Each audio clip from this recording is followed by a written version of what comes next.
नमस्कार दोस्तों। आज मैं जो माननीय वित्त मंत्री निर्मला सीतारमण जी ने जो संसद में बजट प्रस्तुत की हैं, उन्हीं का मैं विश्लेषण कर रहा हूँ। मैं आपको बता देना चाहता हूँ कि बजट को संविधान में प्रत्यक्ष रूप से उल्लेख नहीं किया गया है।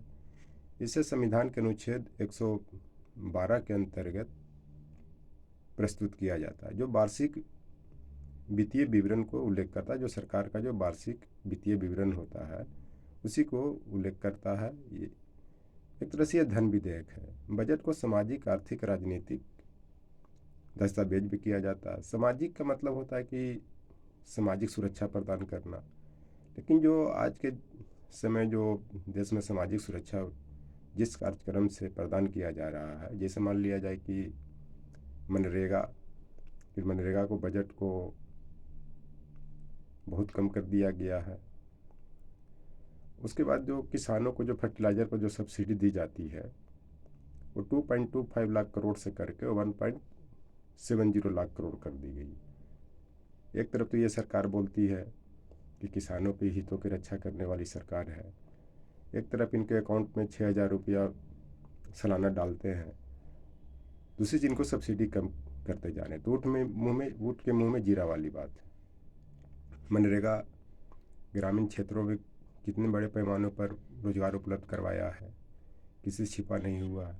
कोविड काल में बहुत मनरेगा ने गरीबों को साथ दिया। ये सरकार कहती है कि सबका साथ, सबका विकास, सबकी भागीदारी, गरीब हित, ऐसी सरकार अपने आप को मानती है। लेकिन जो इतना जो बजट को कम कर दिया गया मनरेगा में, जो पहले 100 दिन कम से कम रोजगार मिलता था, 100 से 150 दिन यूपीए गवर्नमेंट के टाइम में, आज ये 40 से 50 दिन उपलब्ध हो रहा है। इसी से अंदाज लगा सकते हैं कि ये जो बजट किस तरह से गरीब विरोधी, किसान विरोधी बजट है, किसी छिपा हुआ नहीं। दूसरी चीज़ की जो वास्तविकता है उसको स्वीकार करना चाहिए। एक चीज़ इसमें यह और होता है कि इसमें जो कर को दायरा बढ़ा दिया गया 5 से 7 लाख, और जो बढ़ाया गया, ये प्रतिगामी कर व्यवस्था है। प्रतिगामी कर व्यवस्था ये होता है कि जब उसको कर का दायरा बढ़ाया जाता है, उसमें टैक्स देने वालों की संख्या, मैंने टैक्स का भार कम पड़ता है, तो देश की अर्थव्यवस्था खराब होती है। जैसे आपने ब्रिटेन में देखा कि वहाँ के जो लीज ट्रेस प्रधानमंत्री थे, उन्होंने बहुत सा कर माफ किया, उनका उस ब्रिटेन की अर्थव्यवस्था ध्वस्त हो गई। उसके बाद उनको रिजाइन देना पड़ा। उसके बाद ऋषि सुनक वहाँ के प्रधानमंत्री बने, जो भारतीय मूल के। आर्थिक दस्तावेज किया है कि आर्थिक रूप से मजबूत देश कैसे हो, और इस देश को आर्थिक व्यवस्था कितना भी कमज़ोर चल रहा है। पहला चीज़ तो डिमोनेटाइजेशन के कारण बची कुची कहर कोविड ने ख़त्म कर दिया। तब ये आर्थिक रूप से कैसे देश की जनता सशक्त हो, देश कैसे सशक्त हो, इस पर ध्यान देने की ज़रूरत है। राजनीतिक दस्तावेज क्या है कि राजनीतिक रूप से अपने हितों को कैसे रक्षा करना है। नेक्स्ट ईयर इलेक्शन आने वाला है या होने वाला है, फिर कैसे चुनाव जीता जाए, यही राजनीतिक दस्तावेज है। तो शिक्षा को भी, बजट को भी कम किया गया है, किसी छिपा हुआ नहीं है। तो इसी पर एक शेर भी कहा गया है कि राष्ट्रपति का बेटा हो या चपरासी की हो संतान, टाटा या बिरला का छौड़ा, सबको शिक्षा एक समान। उन लोग के लिए तो आप लोगों ने हर तरह की व्यवस्था किए हुए हैं। बड़े बड़े लोग के जो बच्चे हैं, चाहे मंत्री रहे, चाहे इंडस्ट्रियलिस्ट रहे, सबके बच्चे बाहर जाते हैं। लेकिन यहाँ के जो गरीब के बच्चे हैं, पढ़ते हैं, चाहे जिस स्कूल, जिस कॉलेज में पढ़ रहे हैं, उनके आप शिक्षा के में कमी कर रहे हैं, टीचर की उपलब्धता नहीं होगी, तो फिर ये कैसे देश की मजबूती मिलेगी, कैसे देश मजबूत होगा? किसी से छिपा हुआ नहीं है। दूसरी चीज़ की बजट एक योजना प्रारूप होता है, जिसका रुझान उस पर निर्भर करता है। घरेलू व्यवसाय, उपभोक्ता रुझान और राजनीति पर निर्भर करता है। क्योंकि बजट एक तरह से योजना ही है, आरबीआई का योजना है। ये सब उपभोक्ता पर, उसके बाद फिर बाज़ार पर, उसके बाद इनकम पर। जब तक किसी का इनकम नहीं बढ़ेगा तो खर्च कहाँ से कर। दूसरी चीज़ की ये बजट में जिस तरह से प्रोविज़न किया गया है, मुझे लग रहा है कि इससे मुद्रास्फीति बढ़ेगी, जिसका मार सबसे ज़्यादा गरीबों पर पड़ेगा।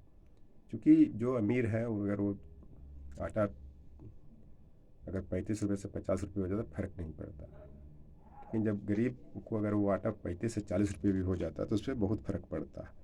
इस कारण इसमें जो भी प्रावधान किया गया है, किसी से छिपा हुआ नहीं है। और एक चीज़ है कि यहाँ पे जो 100 मतदाता में से मात्र 7 मतदाता ही हैं अपना कर देते हैं। तो इसको दायरा को कैसे बढ़ाया जाए, कर के दायरे में कैसा लाया जाए, लेकिन आप 7 से 10 लाख 20 लाख करते रहेंगे तो इससे कर व्यवस्था ध्वस्त होगी, इसको इनकम नहीं होगी, अर्थव्यवस्था भी चौपट होगा। और ख़ास करके जो समाज के जो गरीब तबके के लोग हैं, किसान हैं, इनको पर बहुत ज़्यादा ध्यान देने की ज़रूरत थी, तो नहीं दिया गया है। तो बजट 2023-24 का जो क्या इसका असर पड़ेगा वो आने वाला समय बताएगा।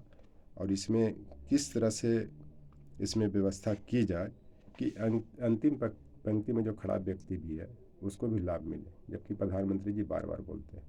खास करके इसका जो बजट का जो संविधान में प्रत्यक्ष रूप से उल्लेख नहीं किया गया है, उसका भी लोग सत्तारूढ़ दल के जो नेता होते हैं, प्रधानमंत्री, उसका भी फ़ायदा उठाते हैं, क्योंकि इसके खिलाफ ना कोर्ट जा सकते हैं न कहीं इसको अपील कर सकते हैं। तो एक तरह से मोनोपोली टाइप की होता है कि अपना जैसे मन हो उस तरह से बजट बनाओ, अपने फ़ायदे के लिए बनाओ, कैसे सत्ता में वापसी कर सकते हैं, इस पर ध्यान दिया गया।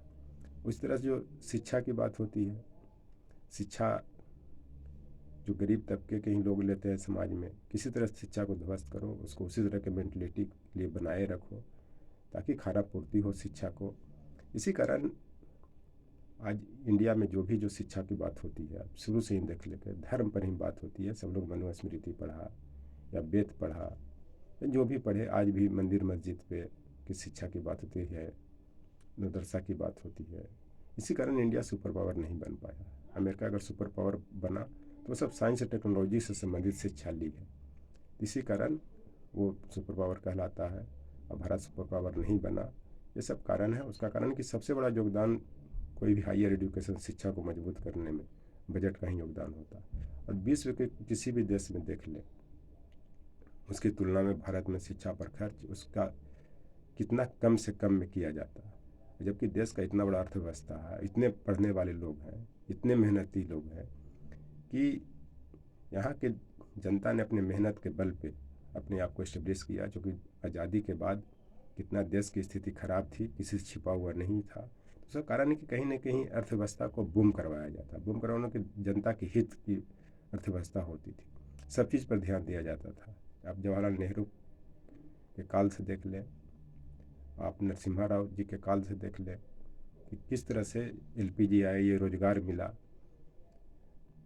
तब लोगों की स्थिति मजबूत हुई। जब बजट के लिए पैसा ही नहीं है मेन सामाजिक सुरक्षा के चीज़ों पे, तो कहाँ से न रोजगार मिलेगा, न शिक्षा मिलेगा, न जीवन स्तर सुधरेगा, और तरह तरह की बीमारियाँ भी आएंगी। हेल्थ पर भी बजट कम किया गया है, ये किसी से छिपा हुआ नहीं है। तो इस तरह से इस बजट के मूल्यांकन करने की ज़रूरत है, इसमें क्या कमी है नहीं है। वो सब लोग बोल रहे हैं कि बहुत बढ़िया बजट है, बहुत बढ़िया बजट है, लेकिन इनका आप गहराई से अध्ययन कीजिएगा तब समझ में आएगा कि देश के दबे कुचले सामाजिक रूप से पिछड़े लोगों के लिए इस बजट में कितना फ़ायदा है, कितना लाभ है, कितना नुकसान है, ये सब लोग को पता चल जाएगा। Thank you.